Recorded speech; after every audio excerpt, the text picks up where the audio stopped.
ازيكم؟ انا هبة ودي قناتي. النهاردة لعشاق الكراميل هنعمل احلى مهلبية كراميل وشوكليت ممكن تاكليها. ولو عجبتك المهلبية اعملي لايك وشير واشتراك في القناة بتاعتي ويلا نبدأ.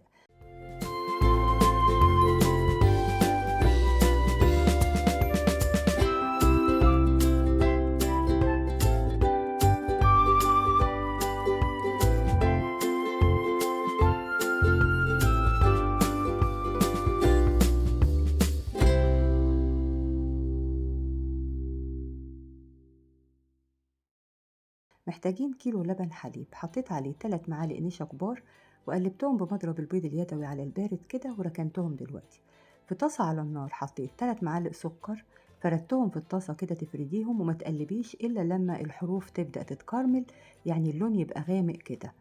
لما تبدأ بقى الحروف تتكرمل قلبي كده ينجح معاكي الكراميل بالشكل ده كده. قلبي بقى لحد السكر ما يدوب خالص، وبعدين هنحط معلقة زبدة كبيرة كده ونقلبها لحد ما تسيح، وبعدين نضيف بقى اللبن بالنشا اللي احنا ركناه دلوقتي. اول ما ينزل هيعمل الشكل ده كده، ما تقلقيش خالص. تستمري في التقليب والنار تكون هادية خالص لحد ما السكر ده يدوب تاني وتبدأ بقى تاخد القوام ده. بعد ما أخدت القوام ده تسيبيها دقيقتين كده لحد ما تعمل البابلز كده، وبعدين هننزلها. بعد ما ننزلها حطيت لها معلقة صغيرة فانيليا وقلبتها، وبدأت أقسمها في طبقين.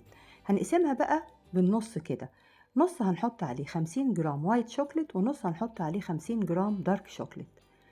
اهي الشوكولاتة البيضة أنا بشرتها علشان تسيح بسرعة، ومن السخونة بقى بتاعة الكريمة هتسيح على طول. ودي اللي فيها شوكولاتة غامقة، دابت برضو كده من السخونة. بعد كده بقى هنجيب الكاسات اللي هنقدم فيها، أو تقدمي في طباق أو كوبايات، أي حاجة اللي يعجبك. هنحط طبعا المهلبية الفاتحة الأول اللي هي فيها وايت شوكليت تحت كده، وبعدين يعني حاولي ان انت تقسمي الكاسة بالنص، نصها يبقى اللي بالوايت شوكليت والنص التاني اللي بالشوكليت فوق. بعد كده سويت الوش كده بمعلقة صغيرة، وبعدين تبدأي تزيني. وده دايما التزيين بقى ده رؤية شخصية ليكي، ذوق شخصي، أي حاجة عندك حطيها. أنا حطيت كده وايت شوكليت على الوش وشوية عليهم شوكليت شيبس. طريقة حلوة وسهلة ولذيذة جدا وحلوة في الحر ده، تتقدم ساقعة كده وبألف هنا. ولو عجبك الفيديو اعملي لايك وشير واشتراك في القناة بتاعتي، وباي باي.